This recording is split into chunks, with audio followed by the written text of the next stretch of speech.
네, 반갑습니다. 경자입니다. 무더웠던 여름이 지나갔고요. 이제 가을이 시작되었습니다. 저도 그래야 되겠지만 9월에는 계좌에 빨간불들만 넘쳐나는 한 달이 되길 바라보면서 이번 주 주식 투자 일기 시작합니다. 이번 주 코스피는 2563포인트로 마감을 했습니다. 일주일 동안 1.2% 상승했고요. 저번 주 대비해서는 30포인트 정도 상승이 나왔습니다. 그리고 이번 주에 가장 눈길이 가던 종목이 삼성전자였는데요. 제가 한투에서는 삼성전자를 보유하고 있지 않지만 다른 계좌에서는 이 종목 많이 가지고 있습니다. 개인적으로는 아직까지 본전이 오지 않아서 마음이 많이 아픈 종목인데요. 아니, 지난 금요일에 주가가 하루 만에 6%가 오르더라고요. 예전에 코로나 시기 때 주가가 하루에 8% 오르는 걸 본 적은 있었던 것 같은데 사실 삼성전자 주가가 이 정도로 오르는 걸 보는 게 정말 드문 일이죠. 그런 드문 일이 지난 금요일에 나왔습니다. 자, 이렇게 주가가 많이 오른 이유를 찾아보니까 두 가지 뉴스가 있었습니다. 첫 번째는 반도체 호재 뉴스가 연달아 팡팡 터졌는데요. 차세대 반도체죠. HBM3. 네, 엔비디아가 이 반도체를 주력으로 그래픽카드를 만들고 있는데요. 지금까지는 엔비디아에 하이닉스가 이 반도체를 공급한다는 이야기가 나왔지만 삼성전자도 엔비디아에 이 반도체 공급 계약을 체결했다는 뉴스가 나왔습니다. 그리고 또 어떤 뉴스가 있었냐면 삼성전자가 현존 최대 용량의 D램을 개발했다는 뉴스가 있었는데요. 그래서 반도체 호재 뉴스가 연달아 빵빵 터지면서 주가 상승을 견인했고요. 그리고 삼성이 이번에 새롭게 내놓은 Z 플립이랑 폴더 5가 유럽에서 판매량이 굉장히 좋다고 합니다. 삼성전자 두 주력 사업에서 모두 기대할 만한 뉴스가 나오면서 주가는 크게 상승했던 것이라고 생각합니다.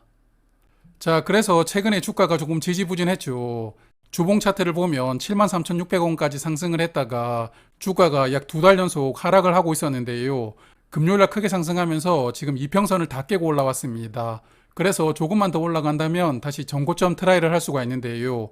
지금까지 보면은 상승 파동이 이번 전고점만 넘으면 충분히 8만원 트라이 할 수 있다고 봅니다. 저는 삼성전자 우선주를 보유하고 있기 때문에 삼성전자가 오르면 당연히 우선주도 오르겠죠.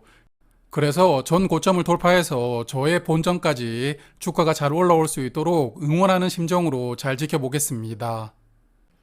자, 그러면 오늘도 ISA 계좌부터 보겠습니다. ISA 계좌는 이번 주에 매매를 했는데요. 일단 KTNG를 매도를 했습니다. KTNG는 주가가 향후에 더 올라간다고 생각을 하지만 제가 이 종목을 83,000원에 매수를 했습니다. 올해 하반기 배당금이 4,000원 정도라고 예상이 되는데 어느덧 하반기 배당금 정도 차익이 나왔거든요. 그래서 매도를 하고 조금 더 좋아 보이는 종목으로 갈아탔습니다. 이 종목에 대해서는 잠시 후에 말씀을 드리고요. 그리고 삼양옵틱스도 이번 주에 50주를 추가 매수하였습니다. 자, KTNG를 보내고 제가 데리고 온 종목은 제가 몇 주 전에 한국 배당 귀족주 주인공이라고 소개를 드렸던 그 종목입니다. 네, 바로 삼성화재 우선주인데요. 기말 배당주로서는 가장 기대를 할 만한 종목이라고 생각을 해서 이번 주에 데리고 왔습니다. 지난 배당 귀족주 영상에서도 말씀을 드렸지만 작년 배당금은 13,800원이었고요. 올해 예상되는 배당금은 제가 보수적으로 15,000원이라고 말씀을 드렸지만 증권사 리포트를 보니까 훨씬 더 많은 배당금을 예상하는 리포트도 있었습니다. 그래서 보수적으로 바라본 15,000원만 주더라도 현재 주가 기준으로 배당 수익률이 8.3%이거든요. 이런 이유 때문에 삼성화재를 데리고 왔습니다. 하지만 제가 또 매매는 정말 못하잖아요. 이번 주 가장 고가 가격에서 매수를 덜컥 했는데요. 제가 매수를 하고 나서 어김없이 주가는 빠졌습니다. 저에게는 너무나 익숙한 일이기 때문에 멘탈이 흔들리지는 않았고요. 조금만 더 주가가 내려오면 주봉 5일선에 도달합니다. 주봉 5일선 근처에서 추가 매수하면서 물량을 조금씩 모아가 볼 생각입니다. 그리고 혹시 연말에 주가 차익이 15,000원 이상 나오면 매도를 할 생각이고요. 15,000원 차익이 나오지 않는다면 이 종목은 배당금을 받아보려고 생각을 하고 있습니다. 자, 그리고 저의 골칫거리 중 하나인 삼양옵틱스 이번 주에 50주를 추가 매수했는데요. 주가를 보니까 9,350원 바닥을 찍고 조금씩 상승하는 흐름이 나오는 것 같아서 그냥 이번 주에 50주를 추가로 매수했습니다.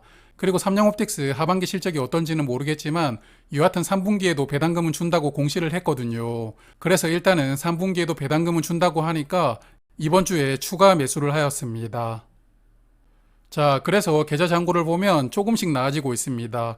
KTNG를 매도하면서 빨간불이 하나 줄어들었지만요. 그래도 SK텔레콤 주가가 조금씩 올라오면서 이제 마이너스 5%까지 내려왔고요. 하나금융지주도 조금씩 힘을 내주고 있습니다.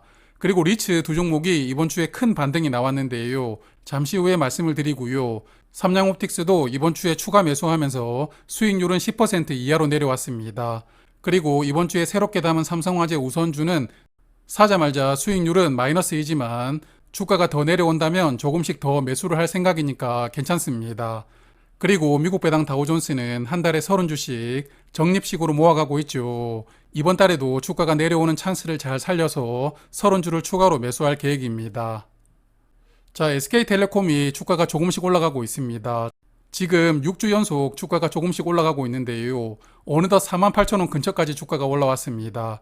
금요일에는 48,600원까지 주가가 올라갔다가 다시 하락했지만 여하튼 5일선을 타고 상승하는 추세는 이어지고 있습니다. 조만간에 주봉상으로 골든크로스가 나올 것 같은데요. 이 분위기를 잘 살려서 다시 5만원을 멋지게 돌파해 주길 바라봅니다. 자사주는 매일 꾸준하게 사고 있습니다. 매입하는 수량이 조금 들쑥날쑥한데 최대 8만주 그리고 만주만 산 날도 있었거든요. 그래서 평균을 보면 한 5만주 정도는 매일 사는 것 같습니다. 어쨌든 이 페이스대로 내년 1월까지 꾸준하게 살 것이고 그리고 외국인들이 계속 팔아주고 있거든요. 그래서 11월 MSCI 진입하는 것도 아직까지는 여전히 가능성이 높다고 생각합니다. 그리고 리츠가 이번 주에 반등이 크게 나왔는데요. 먼저 이지스 밸류 리츠는 이번 주에 배당 기준일이 지나갔고 30일에는 배당락이 나왔습니다. 그런데 이 종목 하반기 배당금이 200원 정도 예상되는데 200원보다 배당락이 더 적게 나왔거든요. 아무래도 리츠들 주가가 전반적으로 반등하다 보니까 이지스 밸류 리츠도 배당락이 적게 나왔던 것 아닌가 싶습니다. 그리고 이지스 밸류 리츠는 저번 주에도 말씀을 드렸지만 기관 투자자들이 계속 매수를 하고 있습니다. 외국인은 배당락일 이후로 매도하는 흐름이지만 기관은 배당락일조차도 매수를 하고 있거든요. 그래서 주가를 현재 기관들이 상승을 시켜주고 있는데 조만간에 저의 평단가 이상으로 주가는 올라온다고 생각을 합니다. 그리고 JR 글로벌 리츠도 마찬가지로 이번 주에 흐름이 상당히 좋았습니다. 금요일은 약간 하락했지만 그래도 벌써 주가가 다시 4,000원을 회복했거든요. 제가 꾸준히 물을 타다 보니까 평단가가 4,250원 정도까지 내려왔는데요. 다음 주에는 저의 평단가를 회복해 줄 수 있기를 바라봅니다. 자, 그러면 이번에는 일반 계좌 보겠습니다. 뉴프렉스를 이번 주에 200주를 샀는데요. 아니 당분간은 추가 매수를 하지 않겠다고 말씀을 드렸지만 이번 주에 시그널이 나오는 바람에 200주를 또 사고 말았습니다. 잠시 후에 말씀을 드리고요. 그리고 청약으로 받았던 한국 12호 스펙은 상장일에 매도를 하였습니다. 뉴프렉스를 조금 말씀드리면 목요일에 큰 상승이 나오면서 일봉상으로 골든크로스가 나왔는데요. 장대 양봉으로 골든크로스를 깨고 올렸기 때문에 이날 조금 추가로 매수를 해보았습니다. 물론 금요일에는 60일선을 맞고 주가가 다시 떨어졌지만 그래도 이제 5,000원을 다시 회복을 했거든요. 조금씩 물을 타면서 평단가를 6,200원 정도까지 내렸는데요. 사실 제가 매입한 가격에서 매수를 하신 분들이 상당히 많을 겁니다. 그래서 향후에 주가가 더 올라가면 올라갈수록 이제 탈출하려는 분들이 많기 때문에 매물벽들이 점점 생길 텐데요. 어쨌든 시간이 조금 더 필요하겠지만 조만간에 저의 평단가까지 주가가 잘 올라왔으면 좋겠습니다. 뉴프렉스는 2분기 실적이 상당히 좋지 못했지만 현재 전 세계 VR 기기 중에서 가장 많이 팔리는 메타캐스트가 조만간에 신제품이 나옵니다. 메타캐스트 3인데요. 메타캐스트 시리즈에는 LG 이노텍이 카메라를 공급하고 있고 뉴프렉스가 연성 회로기판을 공급하고 있습니다. 그래서 NH투자증권 리포트를 봐도 이 두 종목이 직접적인 수혜주라고 판단을 했는데요. 여하튼 VR 기기가 그렇게 많이 팔리는 건 아니지만 이번에 메타캐스트 3는 가성비가 좋아서 소비자 반응이 양호할 것이라는 전망이 있거든요. 그래서 이런 재료가 뉴프렉스 주가에 큰 도움이 되었으면 좋겠습니다. 자, 그래서 일반 계좌 잔고도 많이 좋아졌는데요. 네오이즈가 이번 주에 주가가 조금 더 올라와서 이제는 거의 본전까지 올라왔습니다. 다음 주에는 이제 빨간불 보여주길 바라보고요. 뉴프렉스가 거의 마이너스 30%였는데 수익률이 마이너스 15%까지 급하게 올라왔고요. LG전자는 저번 주와 비슷했던 것 같고 DB하이텍도 이번 주에는 주가가 조금 반등하였습니다. 그리고 A스토리는 저번 주보다는 주가가 반등했지만 여전히 세워라 내워라 하고 있습니다. 자, DB하이텍도 일봉상 금요일에 골든 크로스가 나왔는데요. 이날 주가가 2% 정도 올라갔습니다. 어쨌든 양봉으로 21선을 돌파하는 흐름이 나왔으니까 다음 주에는 좋은 흐름이 조금 더 이어지길 바라봅니다. 그리고 LG전자는 추가 매수 타이밍을 고민하고 있는데요. 최근에 97,600원까지 주가가 내려갔고 그 주가 이하로 더 내려가지는 않았지만 그래도 10만원 이상 다시 주가가 쉽게 올라오고 있지 못합니다. 그래서 횡보하는 흐름이 조금 더 이어진다고 생각을 하는데요. 어쨌든 LG전자도 5일선이 21선을 강하게 돌파하는 흐름이 나온다면 그때 추가 매수를 해볼 생각입니다. 자, 그러면 오늘은 여기까지 말씀을 드리고요. 다음 주에는 이번 주보다 조금 더 나아진 계좌 잔고로 인사드릴 수 있었으면 좋겠습니다. 9월에도 성투입니다.